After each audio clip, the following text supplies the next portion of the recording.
Welcome to Living the Off-Grid Dream, where we talk about how to get land, start a homestead, a retreat, regenerative farm, or community, and live a life of health and freedom, even if you're starting with nothing like we did. We cover all this and how to be financially free while doing it, and the failures and lessons we have learned along the way. I hope you enjoy and subscribe. Awesome. Well, thank you so much for coming here and doing this with me. I appreciate it. I think it's going to be a really exciting conversation. So I just want to start out and introduce people to what you're doing, where you're at. You have 6 acres, you're in South Carolina, and you're doing a nature-based Waldorf style school, right? Yes. Okay, so I'm Marie Hall, and I have Mindful Journey Academy because it's nature-based, Waldorf inspired. I would say academy. It's a safer word. Okay. Though only because, there are things that, being off the grid, if you want to try to be off the grid, I am a SCISA school right now, like in the very beginning process of that. And that's South Carolina Independent Schools Association. Like you become a member of that. And so I have some teepees, I have some yurts, and the teepees are up. The yurts are still not up. I have a 5-car garage, and let's see. And I'm actually about to buy 12 more acres, and I'm going to own or finance it. Wow. So yeah, we have. That's super cool. So it seems like a lot of progress really quick because how long ago did you start? You mentioned last April, which I think it's only about 11 months. April 26th. Yeah, April 26th or something like that, we closed. And then I still had 20 kids in my house at that time. So and they were just homeschooled, but they were coming to my house 4 days a week. And I live in a neighborhood with an HOA. So it was fun. So I couldn't wait to get on property to be able to do things here. But here, the grass, I probably could pick up my computer eventually and run it out there real quick. But the grass was taller than me when we started everywhere. And there's still trees as well. And then the garage was full of just like car parts and just junk. And around the garage was also like that. So we had a lot of physical stuff to clean up and throw away at first and cut. I had an Ego lawnmower. I still feel like that's really amazing time. Being at it that's less than 11 months. It's actually closer to 10. And, being able to get everything set up and, you're operating, you got animals, you're lots of building, like you mentioned, new kitchen, library, classrooms, the teepees, the yurts, and, different types of funding, like the financing more acreage that's coming up. And you mentioned like nonprofits and NFTs, which I think is super interesting. I'm excited to get into that. And like you do events and retreats, like that's such a quick turnaround in my thought, for only being up for 10 months. That's super exciting. Yeah. Well, I have a friend that asks sometimes, are you hungry for this or not? I'm like, yes, I'm hungry for this, and so you really have to be. I don't see it as work. There are days that I'm like, we planted fruit trees yesterday, and the little children dug the holes. They love to dig holes. Okay. They're like, we're going to plant trees. I guess I mark the spot. I'm like, oh, can I start it? I'm like, okay, you can go. So I've got like 6 boys digging holes, a couple other ones going down to to get some dirt from this one place we get the dirt from, and the wheelbarrow and the shovels. And it's adorable. I haven't posted this video yet on our Instagram, but and then we planted like 6 mulberry trees and 3 pomegranate trees, 4 fig trees. I still have to do some more, but and they were donated. So like the community is like supporting us quietly, and that's why when I think I was saying to you that I do some trading for my teachers and stuff, because if they have children, yes, I give them a discount, and then I got to pay them. And then, if you have 3 children, I can't really always afford you or you can't, and so I do a lot of trading, but I feel like it comes back, and it comes back the more that I give like that, it comes back in resources, so that's how things seem to happen for me. And the planets are aligning. I have no idea some days, like how it's happening, because I am working and I'm digging holes with the children, and I'm, unloading crush and run on the road, and and then, and and teaching. So Yeah, all in at the the same woods, time. all at the same time. And, eat healthy and eat enough food so you have enough to run around 6 acres. And, Yeah, absolutely. Yeah, I mean, yeah, building all this stuff out. I was actually looking at a couple of your videos. I even just wanted to share my screen briefly. I was just looking at this, and this was the one big open room with the pillars and some of your, yeah, like basically the garage and stuff, which I think is where you're sitting now, is it? yeah, and which is now the kitchen, which is that all the way to that building on the end that you're straight at on the left. So I am now in that. We have put concrete in here. We've enclosed it. I haven't painted the walls quite yet, but we have we actually have like a double oven, all of this stuff, refrigerator, everything.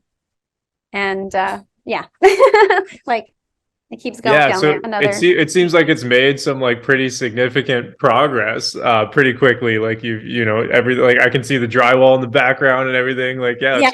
it's quite a bit. Yeah, And the property that's looks amazing. amazing. Like just some of the footage of the property looks just absolutely beautiful. Yeah, so those mobile homes that took a couple months to get out of here. Oh, so you got rid of those. Yeah, that's all open now. And well, actually the yurts are kind of sitting in front of where those are, waiting to go up. And I don't I do make a little bit of money, but I'm not like I'm spending through my money. I didn't have like I've only, I don't know how to explain it exactly, but I don't pay myself, so I do have a husband. So I've been a stay-at-home mom for over 20 years. And so getting a loan was like, what? You can't have a loan. You've never worked. I'm like, well, I have worked long time ago. But so, so owner financing, that kind of stuff is good. But yeah, we've made so much progress. Like over there where that you're coming from the marsh, me and the kids were down there just the other day, and all of that is cut so beautifully now. Well, I think in the beginning it was cut because they cut it in June last year. And then they cut it twice a year, the marsh. That's like an easement there. So, but we cut it, we keep it so the kids can play, and get crawfish and stuff like that. Yeah. Wow, So, that's awesome.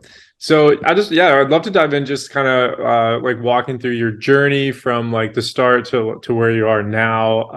And I was curious how you acquired the land initially. Like did you have the money to buy it? well, this is a little bit of a sad story because I had a partner, and so we used my husband's income, and then we, instead of a down payment, she used her house as collateral. And then we borrowed way more money than the property is worth. So I'm in like a little bit of a pickle right now, waiting for that to figure out, okay, make enough money so I can buy her out of this thing because she left.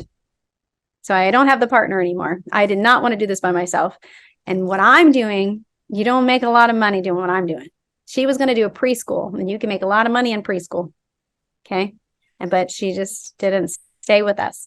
And I think it was more work and like communication, like having a partner in something is very important to really communicate what you're doing, what you want. And I talk too much and she didn't talk enough. And serious. I was like, what about this? What about this? What about this? She's probably like, stop talking to me, and that's really hard. So, but her house was used as collateral, and then my husband's income. So, and the property, 6 acres, it was only appraised at 160,000. So when we borrowed money for the yurts, and then it took months to get those in. So we ordered those in like, I want to say February or March, we ordered them, and they didn't arrive until August. So it takes time. That's one thing I've learned in this, is it time. And if I would have understood about those things, I would have bought your course a little earlier because I didn't buy it until much later. And I'm like, man, I'm like, oh, I learned by trial and error all the way. But we bought the yurts. So we financed the yurts. So we borrowed like 300,000. And but the yurts were actually even more than that. I mean, like we still were in the negative with the amount of money we borrowed, another 25,000 we needed. And so what I did is I put down 50,000 for the yurts, and I owe them 70, that's a little less than 70,000 now. But unfortunately I borrowed that money, but that meant there was about 40,000 left to use to pay the mortgage, because when you're first starting, you kind of need some collateral. You need something. You need some money, a little bit. Yeah, you need a little bit. You need a bit of a run rate to get going. Yeah, you do. And like we didn't have a road. When you were coming in here, it was like this big, like it was we're thinking, wait. And my partner thought, oh, I have somebody with a skid steer. I never saw that skid steer ever, and we brought in some dirt. And then I have a friend with a tractor. And so that has made the progress, like find a friend with a tractor. Yeah. Because that likes this, that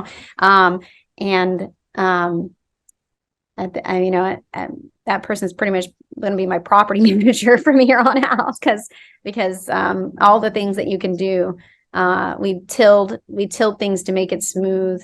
We have trails everywhere, because we actually started camp in June. So we bought that property at the end of April. By mid-June, we started camp. Wow. With kids. Wow. Yeah, it's quick.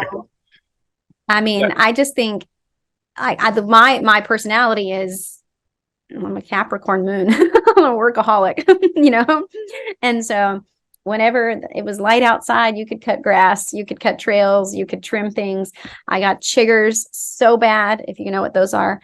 In the South, there are these little bugs, and they pretty much spit on you. No, I don't know what those are, but that sounds. People think they go underneath your skin, but they don't. It's like they just spit on you. They're like on a spider family, I guess, and they itch for like 2 weeks, and it's the worst ever. And anyway, so all summer long I had chiggers, and that would just itch in your legs and just anyway. The kids didn't get them because I was clearing land. Yeah. Eco mower. And because the tractor person wasn't around then.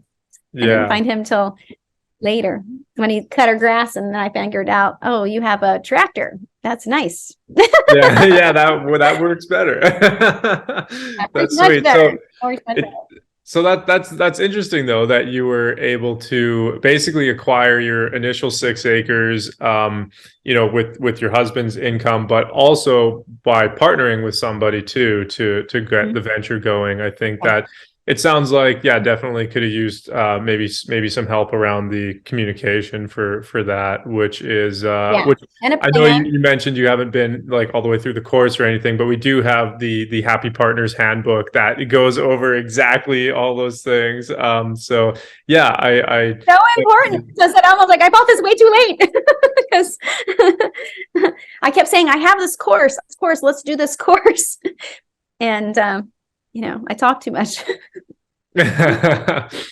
Well, that's still really, really incredible and very inspiring to have gone. Like, I know what it's like to kind of not have income recognized, like financially and like work and stuff, especially. Like, I've worked for myself for most of my life. And a lot of times it's really hard to have good credit and have like the proven income to go to a bank and things like that. So getting creative with that and bringing partners in for your project. Definitely a very creative way to do it. And that's how we've done it as well. So I think that's really cool. And then the other thing that kind of came up was timelines, like planning for those timelines. I think that's big for people. You mentioned the yurts, like a lot of people, if you want to get going in the spring, then you should be planning the previous fall or through the winter to be able to really know what those timelines are going to be like. And everybody's county is different, and so learning zoning. I feel like recently, like, because the zoning, when we bought the property, they were like, oh yeah, you don't have no problem. It was zoned in a way for things, And then we couldn't get the permits for anything. And Oh, so I wow. was like, so that's why these buildings have sat here and sat here and sat here. And I'm like, come on, Also, when I think if I could go back, I would have not bought those yurts yet, because I haven't needed them. I mean, I kind of needed them, but I didn't. So for me, like what I found the most helpful here is getting to know my land, getting to know it. Like, where would I want this? And having more time to think about that. Because I don't know how many times that plan has changed now that we've been here. Hmm. Oh, I think that would be so excited. I'm like, no, it's not, because we have to walk so much. And like where our little bathrooms, we have some composting toilets and stuff like that. And then we do have a well, which took a while to fix. I put that pump in, and I have a hand pump on it too. So when it loses prime, I can get it back up, because that for a while it kept losing prime. It was a problem. And man, I know plumbing. I've learned so Yeah, you much learn a stuff. lot of skills up there for sure. Yeah. Yeah. Yeah. Plumbing, PVC pipe, PEX piping. I know all about. Yeah. Yeah. Wow, that's really sweet. I was also curious about your programs. Yeah, like how many kids have you brought in? Are they filling up and things like that? And Well, I and also haven't, just like what besides my programs do you offer too? Because it seems like there's a lot of like potentially different age groups. There's summer camps. There's you do events even for yoga and things like that. So yeah. Yeah, so the vision, I mean, like right now we have school. We have regular school that meets Monday through Thursday, 9 to 3:30. And so we have a kindergarten class, we have a third grade class, we have first and second grade together combined. We have fifth and sixth grade. They do a lot of things together, but they still have their separate main lessons. They separate math. And then we have one ninth grader. And I kind of networked with other Waldorf moms and Waldorf teachers, so that since we only had one ninth grader, and it just happened because his brother was in fifth grade, and his mom just loves this, and she teaches some of the yoga, like for the retreats. She wants him here, and I want him here. I think that's great. So he can do like a course online, and then the stuff that we do in the classes is very helpful to him artistically and stuff like that. So he takes one online class where they meets for like almost 2 hours just once a week. So he's got like 4 books to read, and it's actually a 2 credited kind of type course that we work on, and we can help him here. That's my ninth grader. Next year I'll offer something more for that, and I've just been networking with other professionals for high school. Lots more hands-on working with that professional. And anyway, and then the fifth and sixth grade, they're just kind of, we come together for circle. We have math first, and then their main lesson, and then we have lunch. After that, it's like farm care and gardening, and we have like woodworking and handwork. It's kind of like what we do in the afternoons. And so that kind of varies through the ages. Sometimes they do things all together, like I don't know if you've seen this video when they decided to dig a trench all the way to the marsh, because we kept getting water, like, because I told you everything wasn't level, and we kept getting this pool of water. So the children, we are like, all right, guys, we're going to try this. Let's see, and we just tell them, and then they just took over and worked together. It was just like, they're like a lot of, I felt like I was running a boys' school up until in January. Almost all boys, maybe 2 little girls in the whole time. And we just got some more girls. I'm happy about that. But anyway, but most of the kids do their main lesson in the morning. We do nature walks. I'm the kindergarten and the third grade teacher right now. So we stay together and do a nature walk in the morning. Oh, there are the goats. And we feed them and the bunny, and just spend some time with them in the morning a little bit. And then we take a nature walk around the trails, or we go to like a destination. Like sometimes we'll just go to the marsh, like we'll walk to the marsh, and then we play in the marsh until about 10-ish, 10:15. we'll have snack. Sometimes we'll just wash our hands because there's a bathroom near there. We'll wash our hands there and then have snack. And then do our main lessons. And the kindergartners continue to play. And I normally, tell them some story during snack time. And then they can play. And it is a lot of hands-on play. Like they're like, Miss, I need hammers. So my kindergartners have real hammers, and they're building things. And we recently built like a fort in the woods, like a very small fort, because I just want to try it out with a slide. And they're like, so, and we'll incorporate math into doing that. Like we need to measure this. We had to measure the space of the trees, and what do we need? And so it's a lot of hands-on learning, and then a lot of singing in the morning, the early, especially when we're walking. So I'm like, all right, let me quiet today, no singing. Let's listen for the birds, what kind of birds, and looking at all the changes around us in nature. They're noticing things, and it's really neat. They get super excited. And I don't know. So right now it's school. And in the summer we'll have camps. And we also, so we just did it as a fundraiser. It was one of our first events here, was their little retreat. And because I was like, okay, well, we've got to get that yurt put up, and we have to buy flooring for the yurt and all the other things. And I'm like, so we did a fundraiser for that. Didn't do so bad. I only did like a month in advance. So I should have already had my next one planned, but I don't have it yet because there's a lot going on. But yeah, yoga, and we had like a cacao ceremony and meditation and movement. It was absolutely beautiful. And so the community, they know about me. I think that's the other key to these things. If you're doing it to make money, like if you have your thing to make money, you gotta get out there and go to somebody else's stuff too. If you want them just to like be a part of it. And I mean, a lot of people, it's a big part of the lifestyle that folks are looking for, I think, that we're working with. And it's that sense of community. And it goes both ways, right? Like it's bringing people together on your land, but it's also getting out and going to other events. And we actively do that as well, which is sweet. But yeah, definitely helps having people come to the property, makes it cooler. For that fundraiser, how much did you raise for the fundraiser? We raised $1,960. So it was only 1 month in advance. So I thought it wasn't bad. Yeah, so that'll help out with like flooring and like getting the yurts up and stuff. Yeah. So I need to do more. I mean, my goal was like 10 grand. Let's do it. But it was a little unrealistic. I didn't get the nonprofit to even sponsor us until like 2 days before the event. So right. Now we have that. How has the community like supported you so far? Like how is the community like kind of I guess what's been their like reaction and whatnot to you opening this space and doing everything you're doing? How they supported you? What does that look like? There's so many of them that want to collaborate. So that's the part that's really cool. So, and I'm very open to like, hey, if you want to come out here and do a yoga class, you can come out here and do a yoga class. I have a photographer that came over the other day and was like, oh my gosh, can I take pictures of the goats? I was like, yeah.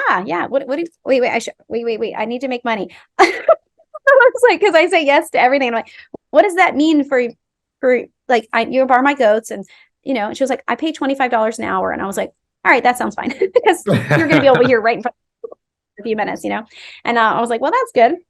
And then the parents that come here we are like such a neat, like it's like a family that just keeps getting bigger and bigger and bigger.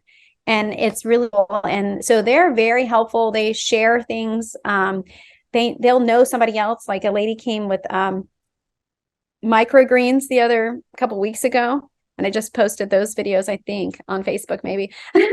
and we got all the kids to grow their own microgreens and learn about those, because one of the parents was like, I have a friend. So that type of stuff is constantly happening here. And then they're learning and eating I'm microgreens right now. Oh wow! I went. How about like labor help and stuff? Like, have you had people come and like offer help with like you mentioned your neighbor with their tractor and like I saw the excavator in the video, and do you have people coming and helping out with that?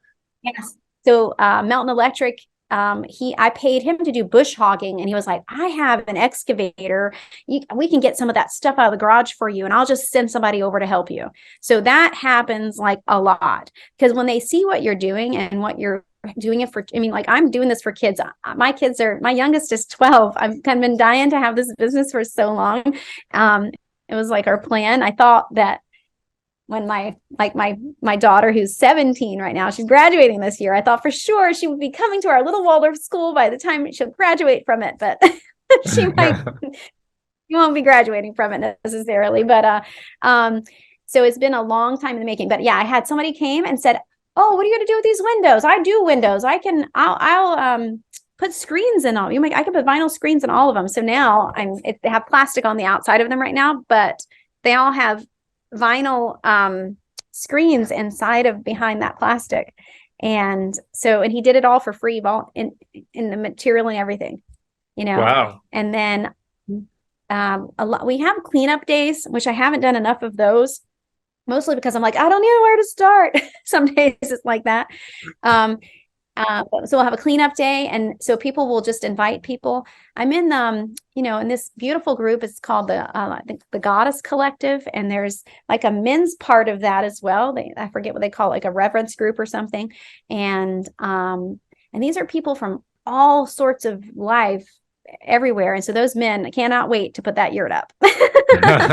So and it's so funny. They're always like, is the yurt going up yet? And I'm like, not yet. I'm waiting for the permit. I promise I'm not going to do it without you guys, And so that's kind of what it is. And it's such a good feeling. It doesn't, my husband works all the time, so he's not here a lot. And sometimes it feels like I am alone, because I stay late and stuff like that. But my team of people, Courtney is one of my teachers, and her and I were like the grass cutting machines last summer. Like, we cut every trail with that little ego mower. I should have a commercial for that because the things that thing can cut. If you ever thinking of will I buy this, battery powered motor, that is the one to get. It can clear everything. Anyway. Hey, I hope you're enjoying this so far. We don't actually do advertisements on our podcast to keep it clean for you, but we did make a video for you that shows you how we started out broke and managed to buy 160 acres and build our off-grid sanctuary, and how we made $30K a month with it. It's completely free if you want it. Find the link in the description or find us on social to go get it. If you think we're a good fit, we would love to help you achieve your goals for land and freedom and for bringing your gifts to the world. And then I have like a personal assistant. We have cooking class here. So like camps will be like we'll have a cooking class camp. It'll also be in nature. Like we have, there's a guy, we're near I don't know if you've heard of the Meher Baba Center, but it's right here in Myrtle Beach. It's a spiritual center, and it's here in Myrtle Beach, and it's 15 minutes from my property. And last summer, my daughter went to a camp we were at this barbecue, our birthday party, and the older kids were like, oh, I'm going to go work at this camp. And I was like, Izzy, you should go. I feel like you should go to this. And then she went, and then our whole life has changed because she went to this camp. And a lot of those people some of them are retired, and they've been helping. They've been saying, oh, I know somebody. And then next thing you know, somebody's coming over here to look at my road. And next thing I'm like, wow, okay, God, this is awesome. And so it's just this really beautiful community. And it's really powerful. The energy, it's really peaceful. The accessibility is, it's close. You're like, even though you're in the country, you're 5 minutes from the freeway or less, Yeah. And so that, it makes it so people can come and help and stuff. We have a retired chiropractor. We call him Grandpa David.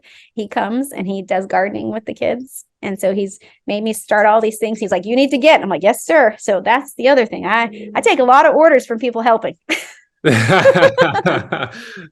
good though, like learning from people with different expertise and stuff, and having them come help and be a part of the educational side and the learning and bringing new information. That sounds like you just had a lot of support from the community, and I love to hear that. That's generally what we see with all these types of projects. I know we've had a ton of help from the community as well. which has Yeah. been really great. You mentioned earlier, and you posted this in one of the Living the Off-Grid Dream groups on Facebook, that you're about to own or finance some land. Did you say 12 acres? Yeah, it surrounds us. So when we bought this property, we wanted all of it. And I'm kind of glad I didn't buy all of it with my partner, because that would have been that even harder. Um, but and we couldn't at the time. But someone else was going to buy it, and then he kind of even wasn't so friendly. And then he wanted to switch because he wanted to put an RV park in. He was going to cut all the trees all the way around us all away. And so I was like, oh no, because the part we bought was more cleared. It has some trees on it, but it was mostly it's a lot more cleared. And he wanted to trade, and I didn't want to trade. And then he was like, well, I'm going to turn your illegal school in. And I was like, it's not illegal, but he was not very friendly. And so he just backed out of the deal. Like, he just said, I only want 6 acres. And the owner was like, no, because he was owner financing too. So the owner will finance it. And I have to put 10% down, and I won't make payments for 4 months. We'll close at the end of this month. And I'll tell you exactly what it is. I should remember these things. But Vivian, let me think here. She said it's also new. I mean, it's all new. Looks like it'd be like $2,400 a month, and which is not a bad price for 12 acres in Myrtle Beach. I feel like it's like maybe it's less than 10% interest for 5 years. Wow. So and how, yeah. so yeah, what's the selling price on it for the 12 acres? Oh, 400,000. 400,000, and then you're paying 2,400 a month towards the mortgage. Yeah, that, and I think it sounds like a really awesome plan, especially since you're able to, to cash flow and generate income on that to then cover its own costs. Yeah. So I think that's really, really incredible. And how did that conversation come to be, to even get into, potentially doing owner financing with your neighbor? Well, okay. So, when I first started this looking for property, this is not the first property I tried to buy. Like, I tried to buy 2 other properties, and they totally flopped after months and months and months of due diligence and everything else. So, I was actually going to get an SBA loan for one of them. And then, because you say school, that's why I'm like, school is a bad word. Because you say school, there's all these, they think like, oh, you're paving everything everywhere. You have this institution, and I am very anti-institution, so, when I was looking for property, I was just like, hey, is anybody interested in owner financing? You just ask. They can say no, I'm like, okay, so I'll go get financing. And so, but if you weren't on owner financing, you're just buying raw land, you'd have to put 60% down here. Okay. Wow. Yeah. That's high. Where we are, it's 30. Yeah. So yeah, 60 is pretty high. Yeah. And I was like, I thought, is this because of our credit? Because we have really good credit. And he was like, no, just banks will not, a certain amount of size of the land. Like, the first thing I almost bought was like a horse farm. And it was on like 58 acres, and it was amazing. And I was like, please, I could do this. But then my partner was allergic to horses, and she was like, what's the point of this? And I was like, wait a minute, what's the point of this?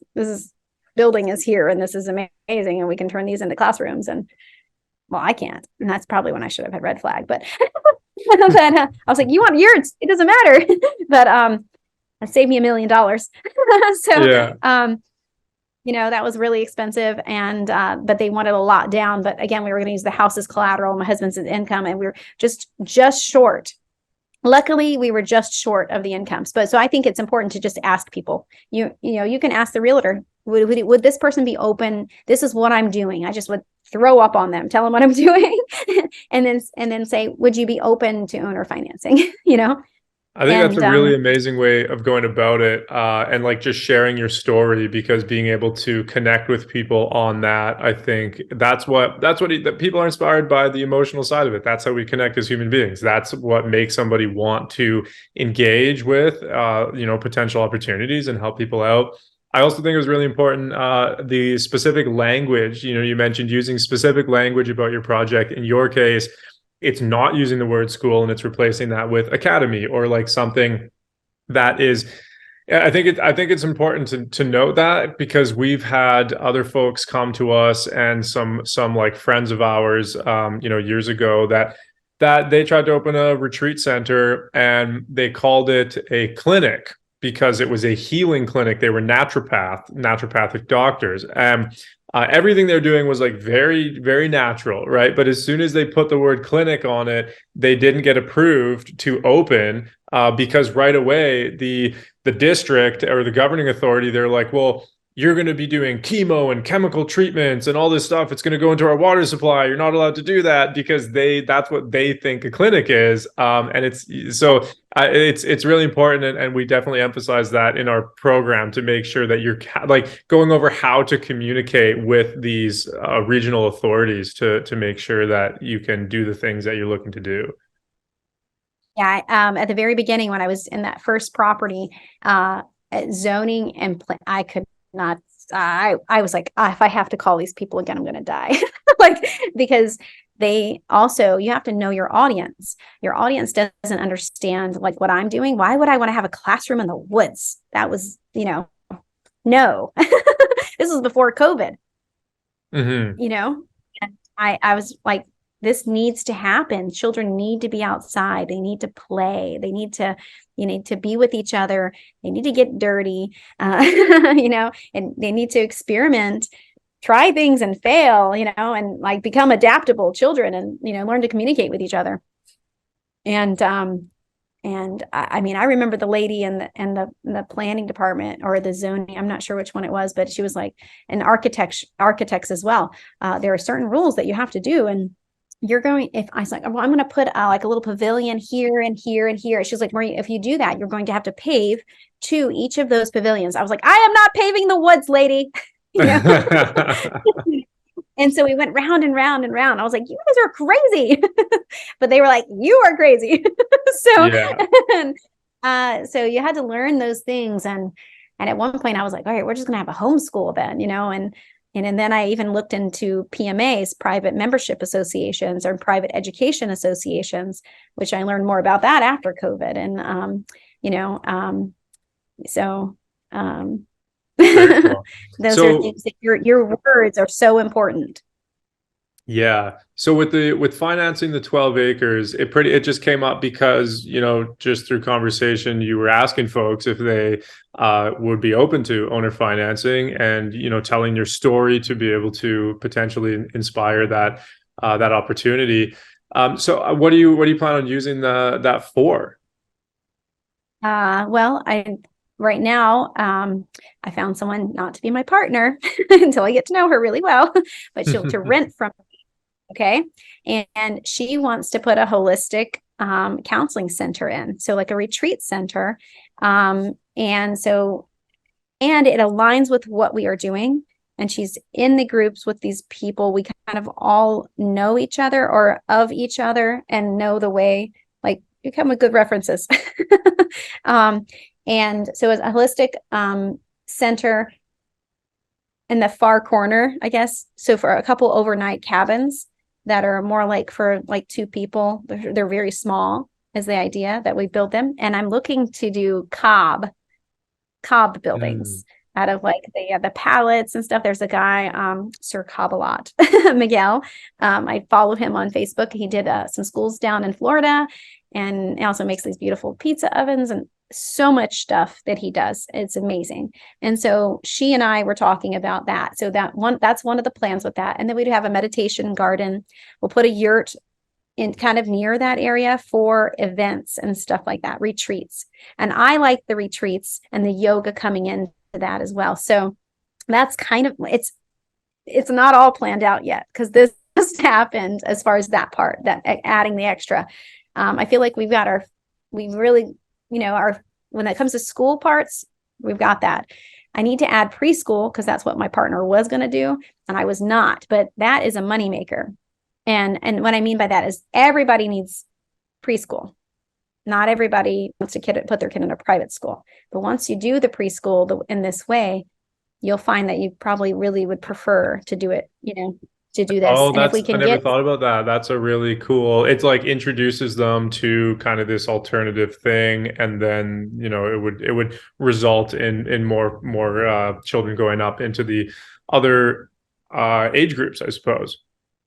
you should Yeah. have, I mean, what I've researched is that I need 3 kindergarten classes to make a first grade class, because it will dwindle down that much. And so if you do your marketing research and to see that, then and that's why it really hurt when she left. I was like, oh wow, who's gonna, you know, Well, because I you're still really making didn't. really amazing progress. So Yeah, yeah, that's cool. So the plan, you get to finance the land, and the plan is to do a bit of retreat center, and then have some spot for basically to rent to someone who is in alignment with what you're doing, which I think is yeah. really cool. I'd love to talk a bit about some of the funding stuff that you mentioned with there's a nonprofit and also the NFTs. So I'd love to dive into that. Like, what's your plan for Yeah. the NFTs? Because we've thought about doing that as well. And yeah, so I'd love to hear that.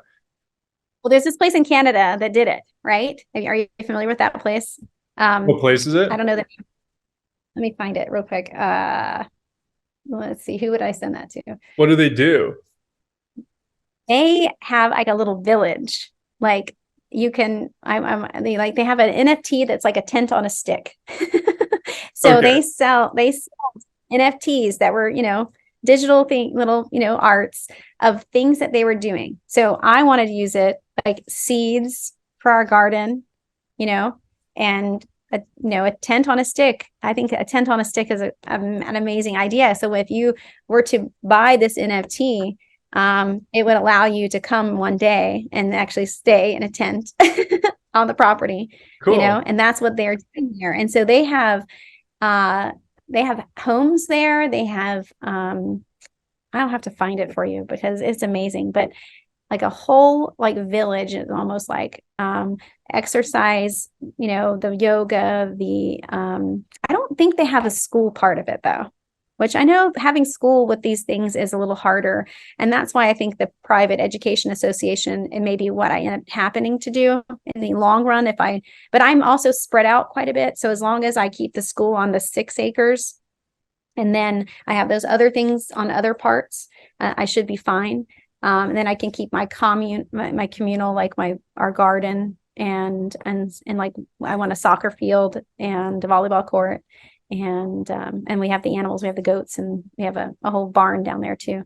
So So you could do that yeah, on so like the other 12 acres is you could have like, so yeah, what do you plan on offering in exchange? It would, I think the visiting rights, I think is super cool for them to come in and camp out and check things out. Have you like made any, like a list of any other things that you would offer in exchange for the NFT? So the cool thing about like nature schools is most of your people that send their kids to nature schools are techie people, because they know that this isn't great for their kids. That's wow. And once they That's pretty cool. I never really made that connection, but you're totally right. Like I'm super interested in it, and I expect to be putting my future children into a similar style of education. because that like those things can be so addicting and so like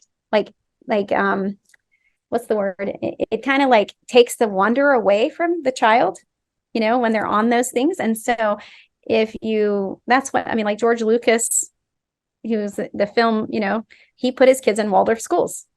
If you think of who else, like Bill Gates, I think he put his kids in Waldorf schools. So any kind of nature, getting them away from those things at an early age, because they knew what all of that technology and stuff did, which is kind of crazy, right? So I actually have, there's a guild.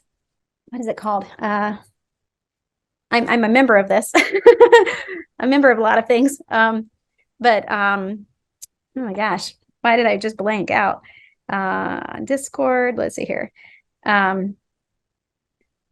It's a really cool, no, don't connect stuff. So we also do festivals. I go to festivals, and one of my parents she's in this real techie group or whatever, and they're trying to renovate part of Myrtle Beach, and is the name of it. I should know this. Here it is. Why can't I see it? You get older and you can't see anything. I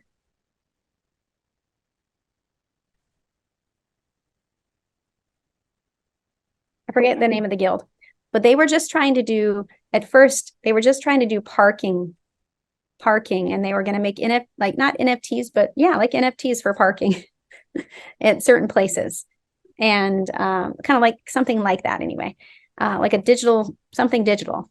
So they came to the festival. I was like, get a booth at this festival and I will help send people to you because this is cool. I think because parking in Myrtle Beach sometimes is a pain in the butt because of tourism and stuff like that. We're like, where are we going to park? And we have to pay meters. And anyway, but so they started this Web3 Guild. That's what it is, the Web3 Guild. And so what I'm going to do is we're going to create like a membership to the Web3 Guild. And that's where they'll probably learn more about the NFT part. And then we're going to provide with a membership of that. I think that this is in the works. This is only in the works right now. And they'll be able to get a membership in there that will pay for them to come to a retreat here, to be able to be unplugged. Because even people that are always working on the computer and doing all that stuff, they enjoy that retreat. And so we're working on that. That's like something that's turning right now as far as that goes. And then my children are pretty excited to draw to make the NFT things. So I'm going to let them come up with that idea. And honestly, they're probably going to sell them. So because that is a much better fundraiser than all the paper and all this popcorn you don't want. Yeah, I think that's really cool, you know what I mean? Idea. So and I do think that I think that, you know, the kids would have, I don't know, just to really like, people would emotionally connect with that and want to support the kids that are, you know, they're drawing it, they're a part of it all. You know, it sounds like the kind of the solid value exchange for the NFT would be like, you know, coming to camp and visit, and then, you know, coming to an event or a retreat. And then like there's be all these little cherry on tops, like, okay, this would buy X amount of seeds to like for our kids to plant, or like this and that. So it could be, yeah, all sorts of things for these little things on top that they would be supporting. I think that's a really incredible idea. And you know, just I like how you've made that connection between like the parents that are putting their kids in these types of schools with you are you know, would be interested in that. So I love that. I think that's a really creative style of funding to go for. And then I was also curious about the nonprofit side of things. You mentioned that. Are you a nonprofit now? Or are you creating one? I'm not yet, because I just want to stay off the grid with that. I don't want any strings attached, really. But at the same time, I need to diversify. Like I have kids from other countries here, but like I don't have kids from Conway, you know, and my school's in Conway, you know, and I'm like, I know I now have one or two, but most of my kids are business owners' kids, you know, and so how do I diversify? And I thought, okay, so the West Foundation means work equals success. That's what it means. And I believe that like wholeheartedly. Work, you know, equals success. You don't just fall into something. So a lot of kids in Conway believe that if they are not successful in sports, they are not going to make it out of Conway. And that's really unfortunate, you know, and like that's not just for like Conway. Pretty like traditional kind of high school scholarships, like athletic scholarships to try to like get scholarships. The only way if they don't get to the NFL, they are not going to be successful in life, is in their heads, right? Or you know what I'm saying?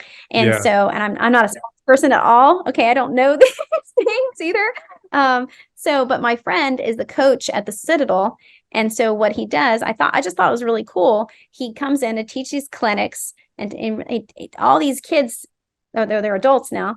They went to the Citadel. They played football. Some of them actually did make it, but most of them didn't make it in the NFL. But now they're all professionals. So they come back here to Conway, and it's a camp. It's only one day, a football camp, to coach these kids and to share what they're doing now. And so I think it's kind of a cool thing that, yeah, play football, but don't think that's my end game, so when I came and approached Everett, the founder of that, I said, what about the kids that don't play football then? How are we going to, are we only going to talk to kids that play football? How about we do dance? How about we do gardening? How about we do cooking camps as well? And I said, or I can do after school programs for these kids if you want to, we want to reach them, because you're only reaching them one day right now, and a couple other times throughout the year. That's it. I can help you to reach more children, more, and diversify their experiences so they have more options, and so they can come to a camp with us, or maybe they can do. So anyway, we're really talking about, especially now that I'm buying the other 12 acres, he's like, all right, we're really talking now. And I was like, okay. So he ran a campaign for us for the retreat. Most of that money though came from people I knew, unfortunately. So I'd love it to be, start coming from people I don't know. Which, I haven't made time to do that quite yet. And we'll be doing 4-H programs and stuff like that. And I know there are grants available for that. So again, the 4-H program is more of a nonprofit as well. So using those things to help fund, because it will fence in the goat enclosure, because there's a grant for that, Right. So the nonprofit, the purpose of the nonprofit would be, or one thing the profit would help with it would be grants for the funding side. Mm-hmm. Yeah, because people like to give money away if they can donate, have a tax deduction, And last year it was kind of before they were like, oh, do you have a tax ID? And I was like, well, I have a tax ID, but it's not for a nonprofit yet. And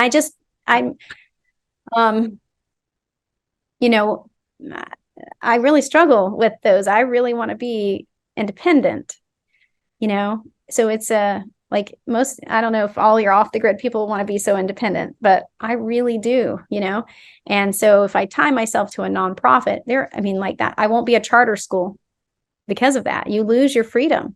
Well, you could do and both. I am about you could set it aside and do them separately. And that's what we've done. So we are big. I'm with you there on wanting to be independent, and it's just my ideology, I suppose, that we're here to create value. And when you create value, people are happy to exchange that value, with you for, whether that's financially or, volunteer or help in other ways or whatever it might be.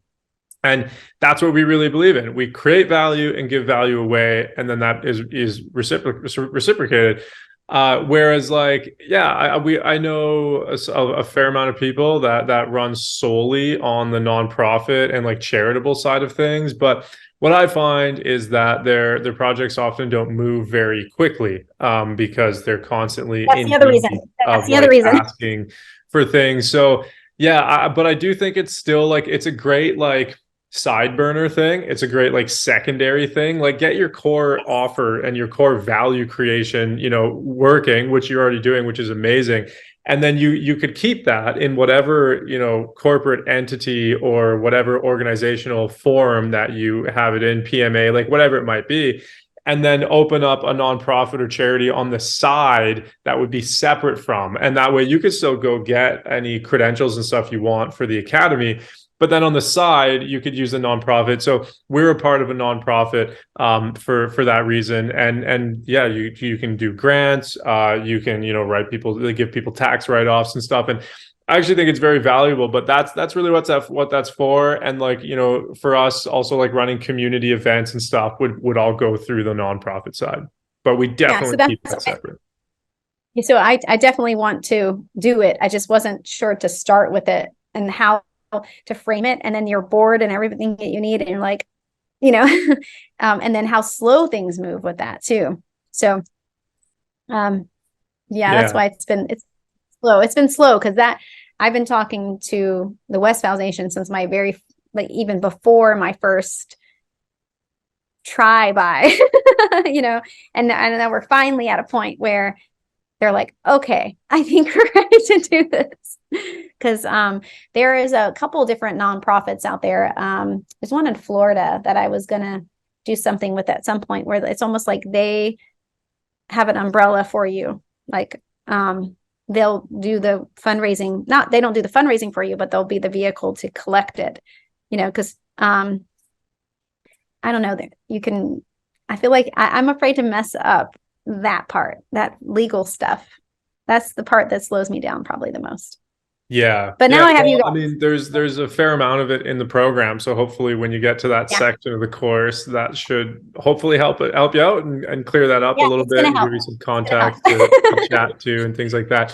I I have should. two more questions. Okay. One is I was just curious, like around like what made you want to start this and like what you're doing right now? Like what for me, like I've identified, problems and broken systems in society. And it feels to me like you probably have as well. So I was curious, like, yeah, like what problems are you addressing in society with what you're doing and why yeah, like how did that make you want to solve those? I think it started with me as a homeschool mom of 6 kids. I thought, oh my gosh, I love this while they're young. Waldorf is so beautiful and everything else. And I started looking at the curriculums and stuff as they got older, and I was like, I am not this smart. And I was like, and as kids get older, they need to be around other kids. They need each other as teenagers. They really do.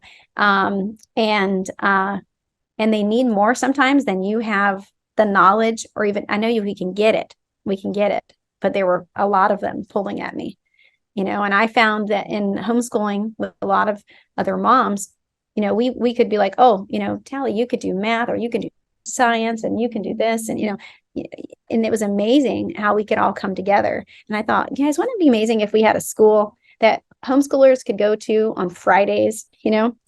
What if that could happen? And so that's why my school meets Monday through Thursday. And I haven't opened up to homeschoolers yet on Fridays. That's the other thing I guess I will be doing eventually is we want to do like like a farmer's market here on Fridays and we teach business. We teach business to the kids in 6th grade. And so then they can start their own little business and have it in the That's market. super cool. Yeah. So there's that as well. Anyway, but I know that it's overwhelming. Homeschooling can be very beautiful, but if you pull yourself all by yourself, that's when your kids suffer, and I mean, by all means, they also can be strengthened to be alone as well. But there comes a time that I had 6 kids. They're now none of them are alike, so you have to offer them different things. And so for me, I thought it was strengthening the parents, and it was other ways that we could serve one another too. Plus, all of us were stay-at-home moms, and what happens when our kids are done? We have all this knowledge now, and we don't have schooling because we stayed home with our kids, and we don't have jobs because we stayed home with our kids. Then what? So I would love to hire moms that were like, and dads, because there are stay-at-home dads too in our group before that, dedicated their lives to, kind of serving their children and serving their community. And anyway, but I also saw that the schools are not serving the children. They're serving, I don't even know who they're serving at this point, and all the testing and the stress that happens to children, and to not be outside. And I lived in a place with an HOA, and I've lived in the city limits. I couldn't have a chicken. Like, kids don't know what that is, and I thought, well, we're about to watch baby goats be born, and, we're going to take care of these animals. And then guess what? You don't have to have the animals at your house, and you live in an HOA, and you can't even have a garden. There's so many rules in the world now that where's the freedom? And even in the school system, there's so much concrete everywhere you go. And there's not even plants. I mean, sometimes people visit and they'll be like, do you guys have poison ivy here? I was like, probably. It's probably out there. Yeah. Probably, yeah. That's They also funny. have greenbrier, and they can eat that. And Is that what got you started wanting to homeschool your own children in the first place? Was really just like kind of these like issues with the mainstream like public school? Yeah, mainstream public school, it is like Like, what is it? That's all I could think of the whole time. I'm like, we had two kids. We were living out of South Carolina, another state. And I had one kid coming home saying, I keep getting, this boy keeps jumping on my back and he won't leave me alone. And I tell the teacher, and then she doesn't do anything about it. And then they had the other kid saying, this kid keeps messing with me and he won't leave me alone. And I hit him. I was like, okay, now we're doing, and nothing was happening either way with it. Both were doing different things, but nothing was happening. And my husband went to school and took the kids out of school, and all of a sudden I was homeschooling. But I was like, what? Okay. My best friend at that time happened to be homeschooling. So I was like, hey, help me with this. I only had 3 kids, so that wasn't as bad. But yeah, it was the consistency. Even though you think it's consistent at school, it's not. Depends on the teacher. It depends if you got a good teacher. What I found is there are a lot of teachers are teaching as much as we say Americans are not paid very much for teaching. Some people are doing it for the money, and they hate it. Yeah, like they don't have a passion for actually being a good teacher and whatnot. It's definitely, there's a big difference between like knowing material and actually your ability to deliver and engage with the children and really be a teacher. Yeah, and like them. Like them, teach compassion and love, and like, and what happened at COVID, I mean, this was been my long-term plan. So I'm gonna back up a little bit. Before I did this, my friend called me and said, hey, Marie, come look at my COVID project. And I said, okay, because this is what made me do the next step, the bigger step, it's, I was like, okay. So I went to his house, and he had these, cob kind of built little tiny circular houses. One of them done. Look at this one. I was like, this isn't big enough for anything. He was like, well, how about we have a school? Don't you want a school? And I was like, of course I want a school, and I was running homeschool co-ops before this. And then we set out because we couldn't do anything. I mean, the beach was shut down. That was crazy. Right. Like, I was like, this is insane. I thought, I was like, the beach is shut down. There's so much wind. No one's gonna, anyway. So I for 12 hours a day, I went to my friend's house, and we built cob houses, and we built bamboo fence, and we built this little miniature school. It's called Children's Garden. And it was very small. It was only for like his children, and then like 3 to 6-year-olds. And it was just on like a half an acre. So you can do these things on smaller scales, but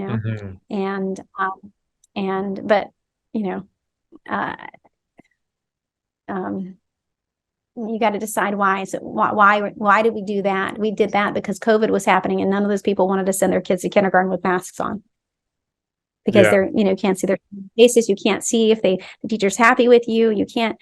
And so it fast forwarded me. It like catapulted me into this, because then what happened after that is you saw all of the children who were online schooled, like how, like, I have 4 grandchildren, and the two of them were so scared to be around people because they were at home for so long, and so you're like, whoa. And so, like, I think that during COVID, that this type of stuff is really coming out there. And then you noticed what was happening in the school when you really saw how that teacher talked to your kid online, and so but for me, it just solidified what I already knew, what I've been experienced to. I mean, my kids have been in and out of school because I had so many of them. I'm like, hell, you want to go? See you later. One less kid to, and then I'll just love it when you get home. And, but I think it just created an awareness of what's missing, and the connection is missing. The connection, the biggest, I think, is missing in school. And the communication is missing, because children are not talked to like they're even human sometimes in school. They're talked at, and you can't do that and have them. And you definitely can't do it here, because they won't respect you, and I think, teach them freedom, and they'll lead better in the future. So. Yeah. Beautiful. Thank you. Well, one last question. I was curious about kind of everything that we cover in the course, and like with all your experience doing this, What would you say are kind of the most valuable things that somebody could take away from the program and the groups and everything that we offer? For me, it's knowing you're not doing this alone. That would be number one, because not like you could put it out there that, yeah, I'm doing this thing, and then you have people cheering you on. Like, I know that may be, and then there's knowledge behind it. You're like, oh, just open the book to this page and you're going to find some more knowledge. And then you can do, and there's research done, So I don't know. It's like, you feel like you're joining a little bit of a team, even though I haven't plugged in all the way, I need to plug in, that's one thing about me. I have to learn to slow down. I teach slow down, but then do I slow down? Well, I gotta slow down. So I think that is the most valuable part, is that team of people. When you said, send me your business plan, send me this, I'm like, what? Somebody else wants to see my business plan? Because I've been trying to look for someone that has some business sense to give me some feedback about my business plan, it's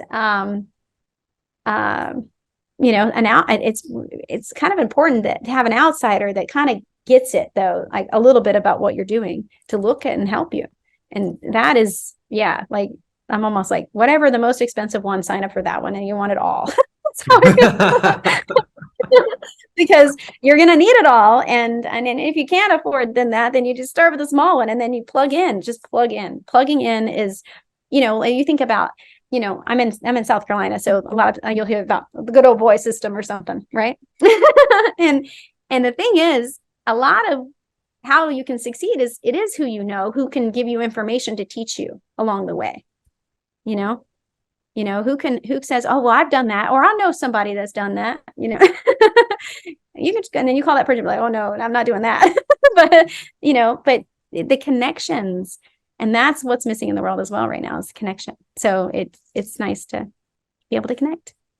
Beautiful. And, I think if we make lots of these little schools, something like this all over, it can be like change, like it could change the world, I think, when you have more intimate, in my school, the kids should move up with each other, with the teacher, and you'll know each other so well in that.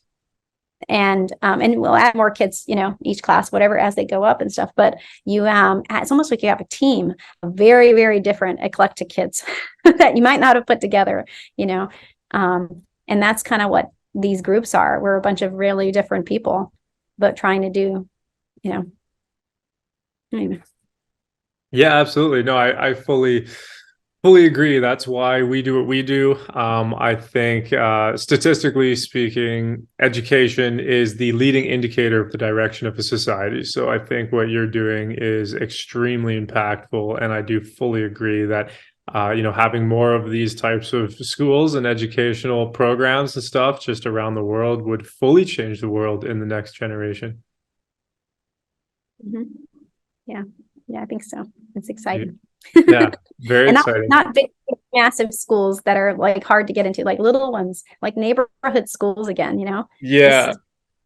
Like, I just think the smaller, when you you keep it under 150 people, probably even less, probably 120 people, then you actually all know each other and connect and help each other, serve one another, Yeah, absolutely. Yeah, I love that. And I'm excited to check back in with you, as the time goes by, and see where you're at, even at the end of the season, because clearly you make a lot of progress very quickly. So yeah, I'm curious. So we'll check in again and see where you're at with everything. But yeah, amazing progress so far. Really, really love the direction you're going in and everything that you've done so far and everything that you're offering to the world. So thank you for doing what you're doing, and thank you for sharing your journey. Thanks for talking to me. I appreciate it. So yeah, of course. I'll call you. I gotta check everybody out. I haven't checked everybody out. That's the other thing. You can see all these ideas, and you're just like, oh my gosh, it's amazing. Yeah, we're coming up with an app as well that we're working towards, where everybody can have a profile and have like the different elements of what they're doing with their project, what phase they're in, what they might need help with, and general like locations so that people can find each other and connect a lot easier. So we are coming out with that, which I think people will be really excited about. Yeah, other than that, I'll see you in the groups and stuff. I'll see you there. For sure. Thank you so much. I appreciate Beautiful. it. Have a good rest of your day. All right, Thank you. all right, thanks. Bye-bye. Bye.